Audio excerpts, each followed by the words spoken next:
ರಾಜೇಶ್ವರ ಗ್ರಾಮ ಬಸವ ಕಲ್ಯಾಣ ತಾಲೂಕದಲ್ಲಿದ್ದು ಇವತ್ತು ಡಿಲಿಮಿಟೇಷನ್ ಆದ ನಂತರ 2008ರಿಂದ ಇವತ್ತ ರಾಜಶೇಖರ್ ಪಾಟೀಲ್ ಅವರು ಸಚಿವರು 4 ಸಲ ಸಚಿವರಾಗಿನಿಂದ ಸತತ ಪ್ರಯತ್ನ ಮಾಡಿದ್ದಾರೆ. ಸತತ ಅವ್ರ ಒಂದು ಪ್ರಯತ್ನದಿಂದ ಇವತ್ತ ರಾಜೇಶ್ವರ ಗ್ರಾಮ ಪಂಚಾಯತ್ ಪಟ್ಟಣ ಪಂಚಾಯತಿ ಆಗಿ ಮೇಲ್ದರ್ಜೆಗೆ ಇವತ್ತ ಬೆಳಗ್ಗೆ ರಹೀಂ ಖಾನ್ ಅವರು ಖುದ್ದಾಗಿ ರಾಜಶೇಖರ್ ಪಾಟೀಲ್ ಸಾಹೇಬರಿಗೆ ಫೋನ್ ಮುಖಾಂತರ ಇವತ್ತ ತಮ್ಮ ಕ್ಷೇತ್ರದ ರಾಜೇಶ್ವರ ಗ್ರಾಮದ ಫೈಲ್ ಅನ್ನು ನಾ ಕ್ಯಾಬಿನೆಟ್ ನಲ್ಲಿ ಇವತ್ತ ತೆಗೆದುಕೊಂಡು ನಡೆದಿದ್ದೀನಿ ಅಂತ ಅವ್ರು ಖುದ್ದಾಗಿ ಹೇಳಿ ಇವತ್ತೇನದಂತಂದ್ರೆ ಕ್ಯಾಬಿನೆಟ್ ದಲ್ಲಿ ಅವರು ಪಾಸ್ ಮಾಡಿ ಇವತ್ತೇನದಂತಂದ್ರೆ ಮುಂದಕ್ಕೆ ಮೇಲ್ದರ್ಜೆಗಾಗಿ ಕಳಿಸ್ಕೊಟ್ಟು ಇವತ್ತು ರಾಜಶೇಖರ್ ಪಾಟೀಲ್ ಅವರಿಗೆ ಅವರು ಮೊಟ್ಟ ಮೊದಲನೇದಾಗಿ फोन मुखांतर राजशेखर साहब आपका क्षेत्र का राजेश्वर ग्राम हम पट्टन पंचायत करने के लिए अप्रूवल दे दिए, आपके क्षेत्र के लोगों को आप बताइए बोल के उन्होंने राजशेखर पाटिल साहब को बोले और राजशेखर पाटिल को हमारे गांव के पूरे लोग जो है सतत उनके प्रयत्न से साहब हमारा गांव बड़ा है, हमारा गांव को जो है डेवलपमेंट नहीं हो रहा ग्राम पंचायत के वजह से, आप पट्टन पंचायत करो, म्युनिसिपालिटी करो, क्या भी करो बोल के हर बार हर 8 दिन को 10 दिन को 15 दिन को राजशेखर पाटिल के साहब के पास राजेश्वर के निवासी जो लोग जाके आज भीमराव पाटिल होंगे, चंद्रशेखर पाटिल होंगे, राजशेखर पाटिल होंगे, आज रहीम खान साहब को भी बेंगलुरु तक जाके हम ईश्वर साहब को भी जाके जो है मनवी मेमोरेंडम देने के बाद उसके बाद हम जो राजशेखर पाटिल अपने खुद बेंगलुरु गए जब उनके पीए उनके हाथ से हर बार भीमराव पाटिल चंद्रशेखर पाटिल जो है ये फाइल को पुटअप करके आज राजेश्वर ग्राम पंचायत को पट्टन पंचायत होने में बहुत उनका श्रम है बोल के 2 बात कहते हुए मेरा समस्त ಎಲ್ಲ ನಮ್ಮ ಕಾಂಗ್ರೆಸ್ ಮುಖಂಡರು ಸೇರಿ ಸುಮಾರು 3 ಗಂಟೆದಿಂದ ಏನಪ್ಪ ಅಂದ್ರ ರಾಜಶೇಖರ್ ಪಾಟೀಲ್ ಸಾಹೇಬ್ರ ಪಿಎ ದಿಂದ ಏನಪ್ಪ ಅಂದ್ರ ನಮಗೊಂದು ಒಳ್ಳೆಯ ಸಂದೇಶ ಬಂದಿತ್ತು. ತಾವೇನಪ್ಪ ಅಂದ್ರ ಸತತವಾಗಿ ಪಟ್ಟಣ ಪಂಚಾಯತ್ ಪೌರಸಭೆ ಆಗ್ಬೇಕಂತ ಮಾಜಿ ಸಚಿವರಾದ ರಾಜಶೇಖರ್ ಪಾಟೀಲ್ ಸಾಹೇಬ್ರದ ಅವ್ರದೊಂದು ಆಸೆ ಇತ್ತು.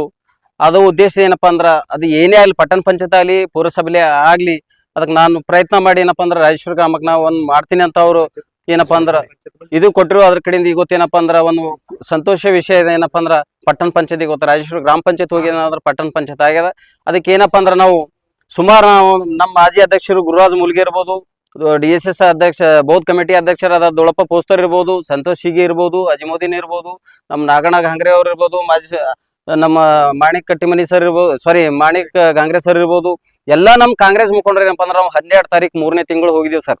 ಬೆಂಗಳೂರಿಗೆ ಹೋದಾಗ ಏನಪ್ಪಾ ಅಂದ್ರ ನಮ್ಮ ರಹೀಂ ಖಾನ್ ಸಾಹೇಬ್ರಿಗೆ ಸಚಿವರಿಗೆ ಏನಪ್ಪಾ ಅಂದ್ರ ಭೀಮರಾವ್ ಪಾಟೀಲ್ ಸಾಹೇಬ್ರು ಹಾಗೂ ನಮ್ಮ ಮಾಜಿ ಸಚಿವರಾದ ರಾಜಶೇಖರ್ ಪಾಟೀಲ್ ಸಾಹೇಬ್ರು ಅವ್ರು ಖುದ್ ಏನಪ್ಪಾ ಅಂದ್ರ ನಾವು ವಿಧಾನಸಭಾದಾಗ ಕರ್ಸಿ ಏನಪ್ಪಾ ಅಂದ್ರ ನಮ್ಮ ಮಿನಿಸ್ಟರ್ ಆದಂತ ರಹೀಂ ಖಾನ್ ಸಾಹೇಬ್ರಿಗೆ ಏನೇ ಮಾಡ್ತೀರಿ ಏನಿಲ್ಲ ಒಟ್ಟು ಈಗಿನ ಪೀರಿಯಡ್ದಾಗ ಏನಪ್ಪಾ ಅಂದ್ರ ರಾಜೇಶ್ವರ ಪಟ್ಟಣ ಪಂಚಾಯತ್ ಆಗ್ಬೇಕಂತ ನಾವೆಲ್ಲಾ ಮುಖಂಡರು ಸೇರಿ ಏನಪ್ಪಾ ಅಂದ್ರ ಪಟ್ಟಣ ಪಂಚಾಯತ್ ಮಾಡ್ರಿ ಅಂತ ನಾವೇನು ರಾಯಚೂರು ಜನ ಒತ್ತಾಯ ಮಾಡಿದೀವಿ. ಅವರು ಏನಪ್ಪಾ ಅಂದ್ರ ನಾವು ರಾಜಶೇಖರ್ ಪಾಟೀಲ್ ಸಾಹೇಬ್ರಿಗೆ ನನ್ನ ವತಿಯಿಂದ ಇಲ್ಲಿ ಎಲ್ಲಾ ಸೇರಿದಂತ ರಾಜೇಶ್ವರ ಮುಖಂಡರ ಒಂದಿಂದ ತುಂಬಾ ಧನ್ಯವಾದ ಹೇಳ್ತೀವಿ. ರಾಜಶೇಖರ್ ಪಾಟೀಲ್ ಸಾಹೇಬರಿಗೂ ಯಾಕಂದ್ರ ಬಹಳ ಒಂದು ಖುಷಿ ವಿಷಯ ಅದೇ ಗೊತ್ತಾ. ನಾವೆಲ್ಲಾ ಜನ ಏನಪ್ಪಾ ಅಂದ್ರ ನಾವು ಬಹಳ ನಾವು ಪ್ರತಿ ಒಂದ್ ಸರ್ತಿ ಯಾವುದೇ ಹಬ್ಬ ಇರ್ಲಿ ಯಾವುದೇ ನಾವು ರಾಜಶೇಖರ್ ಪಾಟೀಲ್ ಸಾಹೇಬ್ರ ಆಫೀಸ್ಗೆ ಹೋದಾಗ ಅವ್ರ ಗೃಹ ಕಚೇರಿಗೆ ಹೋದಾಗ ನಾವೆಲ್ಲ ಏನಪ್ಪಾ ಅಂದ್ರ ಸಾಹೇಬ್ರೆ ಇದು ಮಾಡ್ಬೇಕಂತಂದಾಗ ನಾನ್ ಏನಪ್ಪಾ ಅಂತಂದ್ರ ನಮ್ಮ ಬೌದ್ಧ ಕಮಿಟಿ ಅಧ್ಯಕ್ಷರೇ ಆಗ್ಲಿ ನಾವು ಮಾಜಿ ಅಧ್ಯಕ್ಷರೇ ಆಗ್ಲಿ ಎಲ್ಲರೂ ಹೋದಾಗ ಏನಪ್ಪಾ ಅಂದ್ರ ನೀವು 100ಕ್ಕೆ 100 ಇದು ಸತ್ಯ ಅದ, ನಾ ಮಾಡ್ತೀನಿ, ಇದು ನಾ ಮಾತು ಕೊಟ್ಟಿನಿ, ನಮ್ ಕಾಂಗ್ರೆಸ್ ಸರ್ಕಾರ ಅದ ಅಂತ ಹೇಳಿ ರಾಜಶೇಖರ್ ಪಾಟೀಲ್ ಸಾಹೇಬ್ರು ಹೇಳಿದಾಗ ಇವತ್ತು ಏನಪ್ಪಾ ಅಂದ್ರ ರಾಜಶೇಖರ್ ಪಾಟೀಲ್ ಸಾಹೇಬರು ಭೀಮರಾವ್ ಪಾಟೀಲ್ ಸಾಹೇಬ್ರದಿಂದ ಏನಪ್ಪಾ ಅಂದ್ರ ನಾವು ಹೆಮ್ಮೆದಿಂದ ಹೇಳ್ತೀವಿ ಕಾಂಗ್ರೆಸ್ ಪಕ್ಷದಿಂದ ಆಗಿದೆ, ಯಾವುದೇ ಪಕ್ಷದಿಂದ ಆಗಿಲ್ಲ. ಅದ್ರ ಕಡೆಯಿಂದ ನಾವಂದ್ರ ಈ ಮತ್ತೊಮ್ಮೆ ಮಗದೊಮ್ಮೆ ರಾಜಶೇಖರ್ ಪಾಟೀಲ್ ಸಾಹೇಬರಿಗೂ ಭೀಮರಾವ್ ಪಾಟೀಲ್ ಸಾಹೇಬರಿಗೂ ಕಾಂಗ್ರೆಸ್ ಪಕ್ಷದ ಎಲ್ಲಾ ಮುಖಂಡರಿಗೆ ಏನಪ್ಪಾ ಅಂದ್ರ ತುಂಬಾ ಹೃದಯಪೂರ್ವಕ ಧನ್ಯವಾದ ಹೇಳ್ತೀನಿ.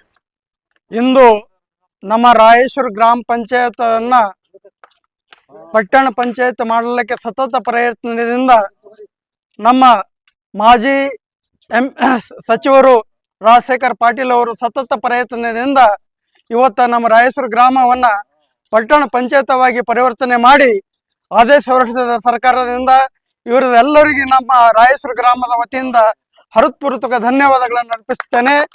ಅದೇ ರೀತಿ ನಮ್ಮ ರಾಯೇಶ್ವರ ರಾಯೇಶ್ವರ ಗ್ರಾಮವನ್ನ ಪಟ್ಟಣ ಪಂಚಾಯತಿಗೆ ಒಂದು ಅಭಿವೃದ್ಧಿ ಕೆಲಸಕ್ಕೆ ಮುಂದುವರಿಸಲಿಕ್ಕೆ ಸಾಹೇಬರು ಸತತ ಪ್ರಯತ್ನವನ್ನು ಪಟ್ಟು ಒಳ್ಳೆಯ ಕಾರ್ಯಕ್ರಮವನ್ನು ನಿರ್ವಹಣೆ ಮಾಡಿದ್ದಾರೆ. ಅವರಿಗೆ ತುಂಬಾ ಹೃದಯ ಧನ್ಯವಾದಗಳನ್ನ ಅರ್ಪಿಸಿದ್ದೇನೆ. ಆಮೇಲೆ ಈಗ ಮುಂದಾದ್ರೂ ಯಾರೋ ಮಾತಾಡೋದ್ರು ಮಾಡ್ತಾರೆ.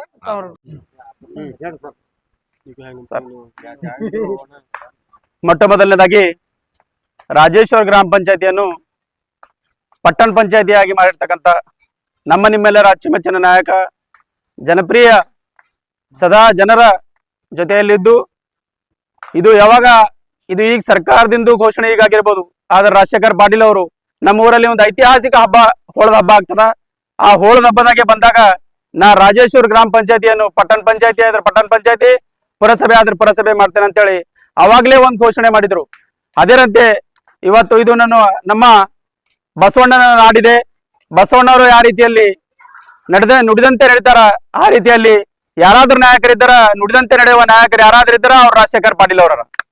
ಆ ರಾಜಶೇಖರ್ ಪಾಟೀಲ್ ಅವರು ನಮ್ಗೆಲ್ಲ ರಾಜೇಶ್ವರ ಗ್ರಾಮ ಪಂಚಾಯತಿಯಿಂದ ನಮ್ಗೆಲ್ಲ ಡೆಲಿಗೇಷನ್ ಹೋಯ್ತು, ಬೆಂಗಳೂರಿನಲ್ಲೆಲ್ಲ ಮಾತಾಡಿಸಿ ಮೊನ್ನೆ ಮುನ್ಸಿಪಾಲಿಟಿ ಮೆಂಬರ್ ಆಗಿರ್ತಕ್ಕಂಥ ನಮ್ಮೆಲ್ಲ ರಹೀಂ ಖಾನ್ ಸಾಹೇಬ್ರಿಗೆ, ಅವ್ರಿಗೆ ಹೇಳಿ, ಮೊನ್ನೆ ಮುಖ್ಯಮಂತ್ರಿ ಅವ್ರಿಗೆ ಹೇಳಿ, ಎಲ್ಲರಿಗೆ ಹೇಳಿ ಅವ್ರು ಸತತವಾಗಿರ್ತಕ್ಕಂಥ ಪ್ರಯತ್ನ, ಅವ್ರ ಸಹೋದರ ಆಗಿರ್ತಕ್ಕಂಥ ಡಾಕ್ಟರ್ ಚಂದ್ರಶೇಖರ್ ಪಾಟೀಲ್ ಹಾಗೂ ಭೀಮರಾವ್ ಪಾಟೀಲ್ ಅವರಿಬ್ಬರು ಕೂಡ ಒಂದ್ ಸಹೋದರದಿಂದ ಸಪೋರ್ಟ್ದಿಂದ ಗೊತ್ತಾ, ಅವರೆಲ್ಲರೂ ಒಂದ್ ಸಹಕಾರದಿಂದ ಇವತ್ತು ನಮ್ಮ ರಾಜೇಶ್ವರ ಗ್ರಾಮ ಪಂಚಾಯತಿಯನ್ನು ಗ್ರಾಮ ಪಂಚಾಯತಿಯನ್ನು ಪಟ್ಟಣ ಪಂಚಾಯತಿಯಾಗಿ ಮಾಡ್ಲಕ್ಕ ಮೇನ್ ಕಾರಣೀಭೂತರು ಯಾರಾದ್ರೂ ಇದ್ರ ಅವ್ರು ರಾಜಶೇಖರ್ ಪಾಟೀಲ್ ಅವರು.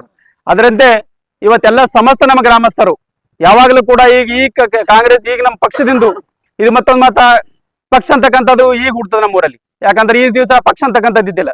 ಈ ಪಟ್ಟಣ ಪಂಚಾಯತ್ ಆಗ್ಲಿ ಪುರಸಭೆ ಆಗ್ಲಿ ಇದೆಲ್ಲ ಆದ್ರ ಈ ಪಕ್ಷ ಅಂತಕ್ಕಂಥದ್ದು ಬರ್ತದ. ಅದಕ್ಕೋಸ್ಕರವಾಗಿ ನಾವು ಈ ದಿವಸ ಏನಾದ್ರೂ ಆಚರಣೆ ಮಾಡಿದ್ರು ಕೂಡ ಈ ರೀತಿಯಲ್ಲಿ ಪಕ್ಷದಿಂದ ಮಾಡ್ತಾ ಇದ್ದಿಲ್ಲ. ಆದ್ರ ಈಗ ಒಂದ್ ಪಕ್ಷ ಪಟ್ಟಣ ಪಂಚಾಯತ್ ಆಯ್ತು ಅಂದ್ರ, ಪುರಸಭೆ ಆಯ್ತು ಅಂದ್ರ ಪಕ್ಷ ಬೇಕು. ಅದಕ್ಕೋಸ್ಕರವಾಗಿ ಕಾಂಗ್ರೆಸ್ ಪಕ್ಷದ ಸತತವಾಗಿರ್ತಕ್ಕಂಥ ಸಿದ್ದರಾಮಯ್ಯನವರ ಪ್ರಯತ್ನ, ರಾಜಶೇಖರ್ ಪಾಟೀಲ್ ಸಿದ್ದರಾಮಯ್ಯ ಅವರದಿಂದ, ರಹೀಂ ಖಾನ್ ಸಾಹೇಬ್ರದಿಂದ ನಮ್ಮ ಊರಿಗೆ ಇವತ್ತ ಒಂದು ಹಬ್ಬದಂತ ವಾತಾವರಣ ಇವತ್ತು ನಿರ್ಮಾಣ ಮಾಡಿರ್ತಕ್ಕಂಥ ರೀತಿಯಲ್ಲಿ ಇವತ್ತು ಈ ಒಂದು ಕಾರ್ಯಕ್ರಮ ಮಾಡಿದಾರ.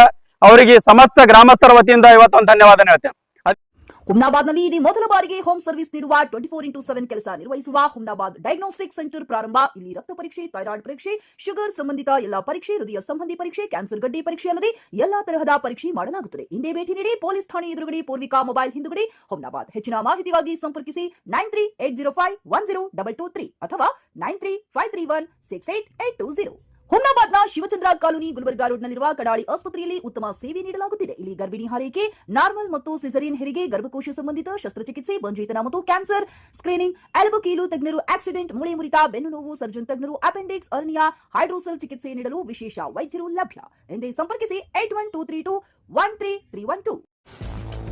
ಗ್ರಾಹಕರ ಸ್ಯಾಟಿಸ್ಫ್ಯಾಕ್ಷನ್ ನಲ್ಲಿ ನಂಬರ್ 1 ತೃಪ್ತಿಕರ ದೈಹಿಕವಾದ ಹುಮ್ನಾಬಾದ್ನ ಎಸ್ವಿ ಟಿವಿಎಸ್ ಶೋರೂಮ್ ನಿಮಗಾಗಿ ತರುತ್ತಿದೆ ಹೊಸ ಮಾಡೆಲ್ಗಳ ಹೊಸ ಬೈಕ್ಗಳು. ಇಲ್ಲಿ ಟಿವಿಎಸ್ ನ ಸ್ಪೇರ್ ಪಾರ್ಟ್ಸ್ ಹಾಗೂ ಸರ್ವಿಸ್ ಕೂಡ ಲಭ್ಯ. ಹಾಗಿದ್ರೆ ತಡೆಯಾಕೆ, ಹಿಂದೆ ಭೇಟಿ ನೀಡಿ, ನಾಗಲಕ್ಷ್ಮಿ ದಾಬಾ ಹತ್ತಿರ, ಗುಲ್ಬರ್ಗಾ ರೋಡ್, ಹುಮ್ನಾಬಾದ್. ಹೆಚ್ಚಿನ ಮಾಹಿತಿಗಾಗಿ ಸಂಪರ್ಕಿಸಿ 8494951009.